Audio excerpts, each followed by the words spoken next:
আমার প্রচার নষ্ট করছে। এত বিভ্রান্ত হবে, বিদেশিরা তো বিভ্রান্ত হবে।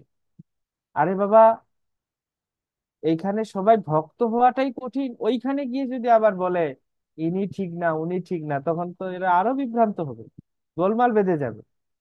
তখন প্রভুপাদ কড়া নির্দেশ দিলেন, সেই কড়া নির্দেশটা এখানে দেখুন, বইতে আছে, 26 পৃষ্ঠায় আছে, দয়া করে তাদের এড়িয়ে চলে। তোমার লেখা বন মহারাজ সম্পর্কিত 3 সেপ্টেম্বর 1975 পত্রটি আমি পেয়েছি। তাই এখন আমার আদেশ হলো, আমার শিষ্যরা সবাই আমার গুরু ভ্রাতাদের এড়িয়ে চলবে, আমার গুরু ভ্রাতাদের এড়িয়ে চলবে। তাদের সঙ্গে মেলামেশা করবে না, কোনো প্রকার সম্বন্ধ রাখবে না, আমার কোনো গ্রন্থ তাদের দেবে না, কিংবা তাদের কোনো গ্রন্থ পড়বে না, এবং তাদের মন্দির পর্যন্ত দর্শন করতে যাবে না। দয়া করে তাদের এড়িয়ে চলা। প্রভুপাদের কড়া নির্দেশ দিলেন। কেন দিলেন পরে দেখুন, প্রভুপাদ বলছেন ঘটনাটা। কৃষ্ণ ভবনামৃত প্রচারে সকল বৈষ্ণবই অধিকারী, কিন্তু অধিকারেরও মাত্রা থাকে। যেভাবেই হোক, যদি আমাকে ঠেকানোই তার, অর্থাৎ বন মহারাজের মতলব হয়ে থাকে, এবং সে কারণেই সে এখানে এসে থাকে, তবে কিভাবে আমরা তাকে গ্রহণ করতে পারি? ইতিমধ্যেই তিনি একজন অধ্যাপককে ভ্রান্ত অনুভূতি দান করেছেন। তিনি আমাদের অতিথি হিসেবে বিবেচিত হতে পারেন।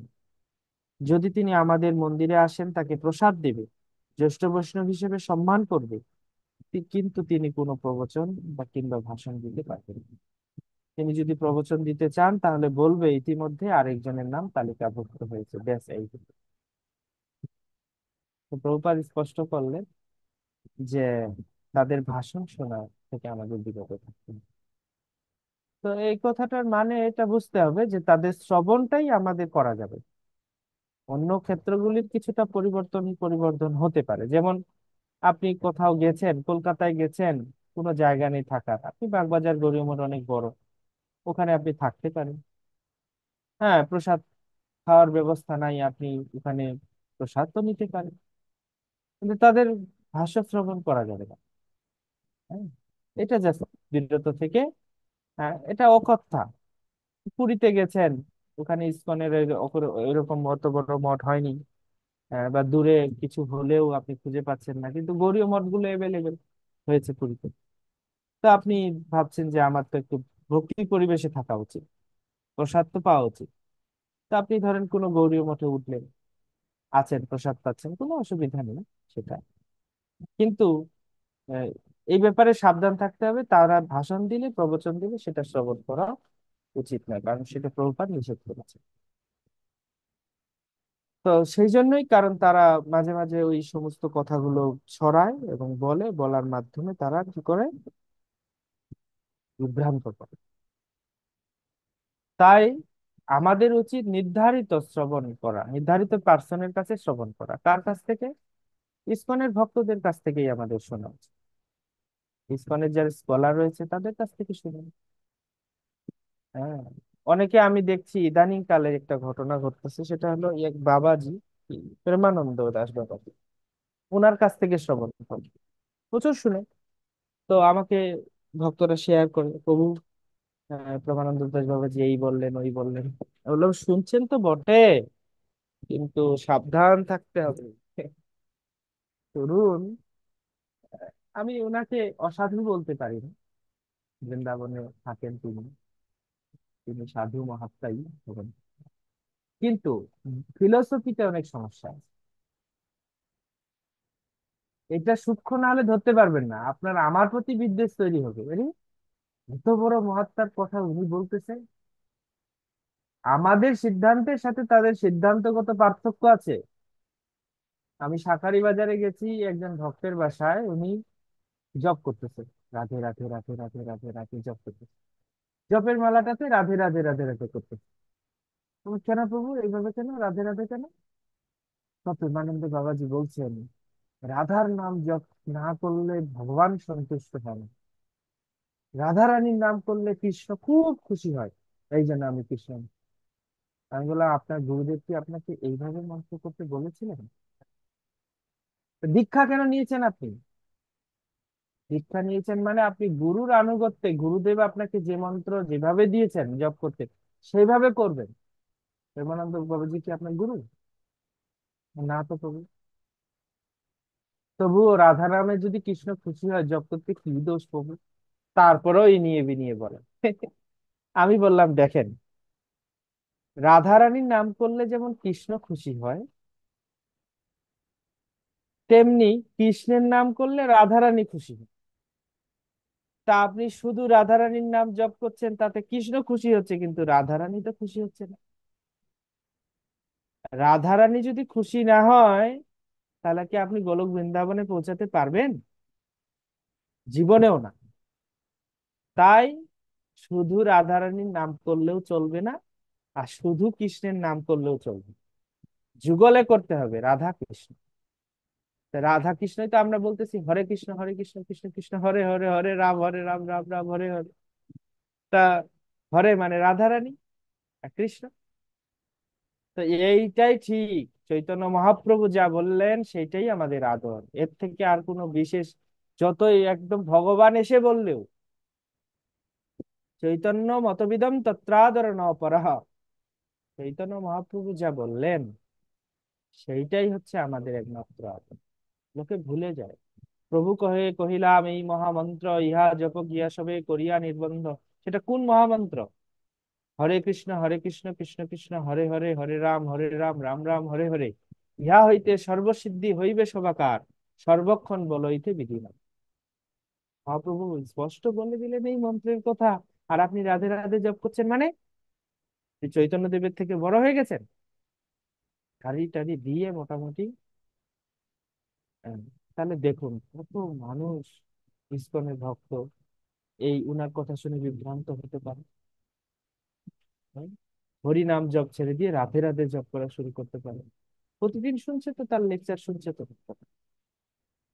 তো সেই জন্য ওনাকে বৈষ্ণব হিসেবে সম্মান করুন, অসুবিধা নেই।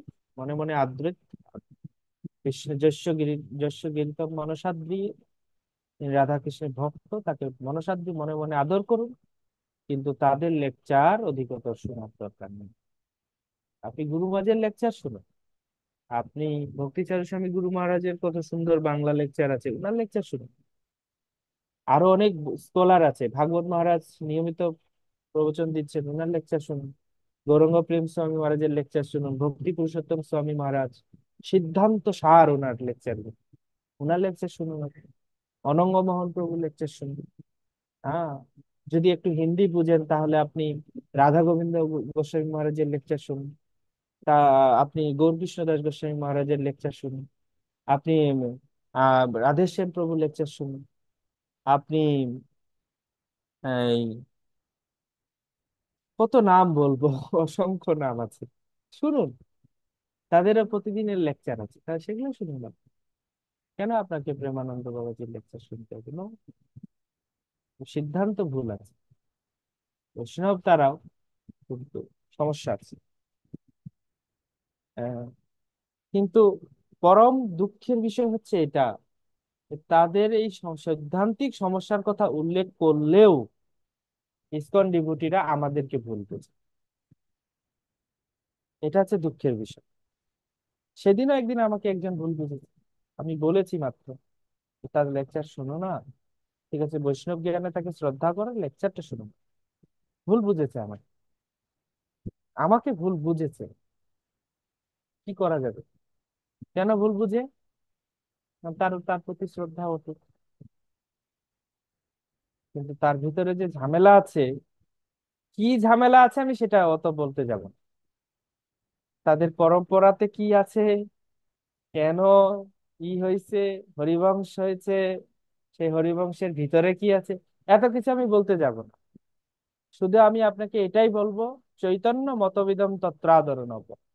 নিজ সম্প্রদায়, নিজ গুরু পরম্পরা, নিজ আচার্যদের এবং চৈতন্য মহাপ্রভু আমাদেরকে যে মত স্থাপন করে গেলেন, এর থেকে আর উন্নত মতে যায়নি। এর থেকে আর উন্নত কিছু খুঁজতে যায়েন না, বিপদে পড়বেন। তো যেখানে গৌড়ীয় মঠের ব্যাপারে, শ্রবণের ব্যাপারে অপেক্ষাকৃত যত সোসাইটি আছে তার ভিতরে গৌরী মঠের একটা প্রাসঙ্গিকতা আছে, শুদ্ধতা আছে। সেখানে তাদের কথাই শ্রবণ করতে যেখানে নিষেধ, সেখানে আর অন্যদের কোনো কথা আছে? অন্যদের কোনো প্রশ্নই আসে না, ঠিক না? ওকে, তো আমরা আজকে এই পর্যায়ে আলোচনা করলাম ঋত্বিক মতবাদ খণ্ডন, অর্থাৎ গুরু পরম্পরা পদ্ধতি। আমরা আলোচনা করেছি ইসকন প্রতিষ্ঠাতা আচার্য রূপে ছিল প্রভুপাদের ভূমিকা, কিভাবে শ্রীল প্রভুপাদ তিনি হলেন আহ চৈতন্য মহাপ্রভুর সেনাপতি ভক্ত। তারপর আমরা আলোচনা করলাম ইসকন কর্তৃপক্ষের প্রতি আনুগত্যবাদ বা ইসকন গুরুধর্ম। ওকে, আমি আজকে এ পর্যন্তই রাখছি। আহ, যদি কোনো কারো প্রশ্ন থাকে বলুন।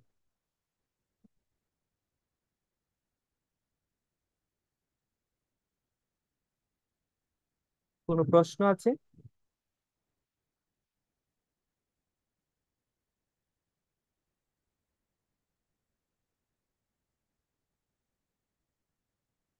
ওকে, প্রশ্ন নেই। সবাই ভালো থাকুন, সুস্থ থাকুন। হরে কৃষ্ণ কৃষ্ণ কৃষ্ণ হরে হরে, হরে রাম রাম রাম হরে হরে। শিল প্রভুপাদ কি জয়, সমবেত ভক্ত বৃন্দ কি জয়, অনন্ত কোটি বৈষ্ণব বৃন্দ কি জয়, নিতাই গৌর প্রেমানন্দ। Recording stopped.